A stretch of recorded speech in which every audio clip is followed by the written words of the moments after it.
it's my privilege tonight to introduce Chris Stark, who's just been presenting to our second citizens jury.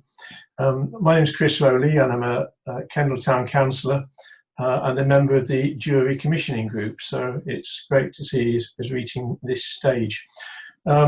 So Chris is the Chief Executive of the UK Committee on Climate Change, which is the public body tasked with Climate Change Act on tackling climate change. And Jemima is a local student who is also has many other talents, including she was the co-founder of the community activist group called Castle. And she's also an artist and has shared work with BBC Radio, Edinburgh Fringe, the Lowry at Salford, and various other local parliamentary events. She's also an author of an anthology that she's written called Human Nature. So I'll pass over to Jemima to ask Chris a few questions, and thank you very much for doing this, Chris. No problem. Yeah, so thank you so much for being here and answering these questions that myself and the organising team have produced. I know we've had a brief introduction just now, so thank you, Chris, to the work that you do already. And today you've been talking to the jurors about the topic of climate change. Can you tell us what your area of expertise is and what your key messages have been? So my professional role is to lead the organisation that acts as the UK's independent voice on the progress that we're making here in the United Kingdom on tackling climate change. So I lead a team of analysts who look at the two broad topics that we look at when we think of climate change. So one is about how we reduce emissions of greenhouse gases, the things that have been causing climate change, and we need to do that here in the UK. We have I have a team of analysts that look at the question of how we do that most effectively. On the other side of the house, I have a team of analysts who look at the question of how we can adapt our society to the kind of change from a fascinating job. So my job is to mark the government's homework, to tell Parliament essentially whether the government are doing the right things in tackling climate change. So my expertise really is in both understanding, I suppose, the topic of climate change, so crucially understanding the things that we can do to address it. Thank you. So the UK Climate Assembly that we were talking about before effectively is, as I'm sure you'll know, a larger national citizens jury, and it's recently finished meeting. How do you think smaller local citizens juries, such as the one in Kendal, can contribute to the national debate on climate change? Well, there's so much that can be done. So I participated in the National Assembly, as it was known, which is exactly the same process.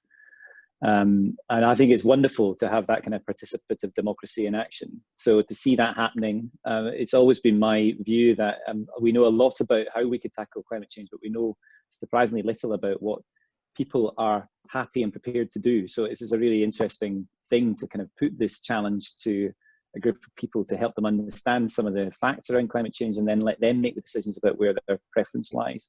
Now, that's a national decision, national discussion.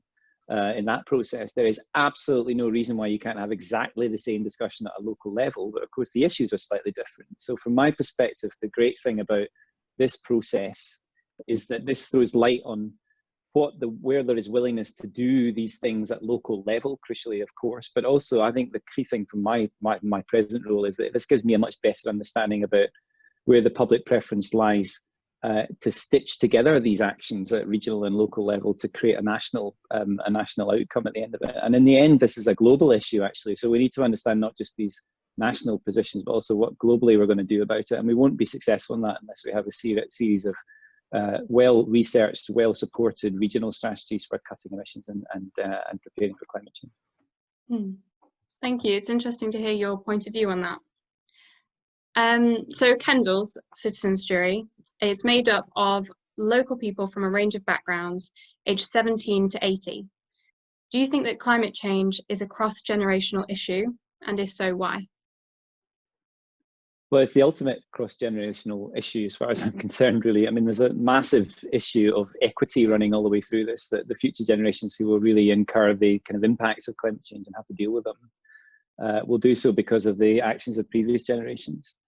And, you know, that makes it a very interesting question overall. And, you know, some of the steps that need to be taken to tackle climate change are far from easy. So there's a question of how, you know, where the preference and tolerance for that lies is one of the reasons why I'm so supportive of the jury in Kendal and the national efforts to have these participative democracy steps in place.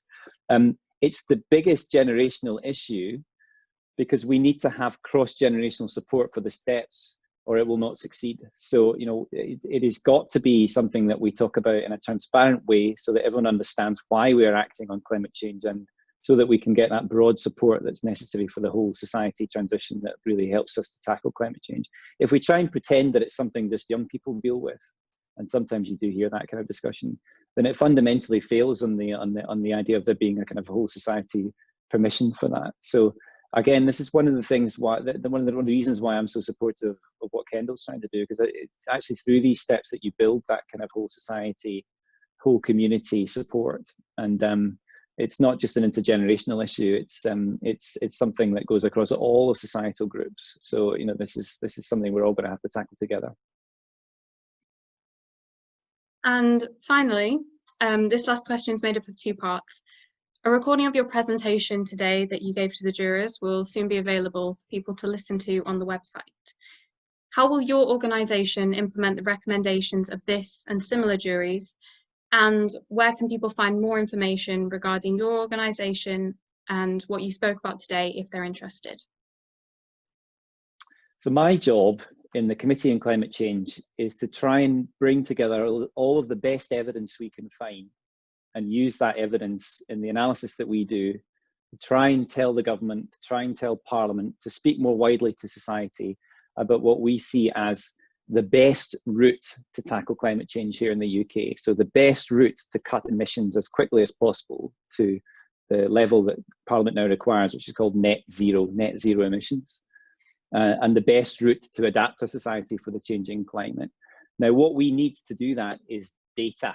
So we need analysis, we need data, and that typically, people often think of numbers at that point, but we need data as much as anything else about where the public preference and public support lies. Now, what we will get from Kendal, and indeed from the UK-wide efforts here with the Climate Assembly, is much better data on what people themselves would like to do, where the public support lies for that. Now, that is something we can use in the Committee on Climate Change in our analysis, and then we can use that as a basis to give better advice to government and a better assessment to Parliament. So it's this kind of process that makes me really excited about you know, what lies ahead.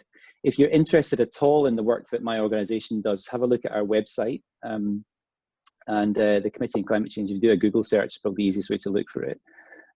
You will find an absolute treasure trove of analysis on the issues of climate change here in the UK. Every year we make an annual assessment of progress. We've just done that actually just in the last couple of weeks. So the most recent one has just been published in July 2020. And you can find all sorts of deep information on that website. And if you're at all interested, you can find me on Twitter as well. And I always try to be a good source of information on what's happening on climate change more generally. So do take a look. And that website also gives you lots of information about the science of climate change, which is largely what I was talking about today with Kendal. Great. Thank you so much for being here and for answering these questions.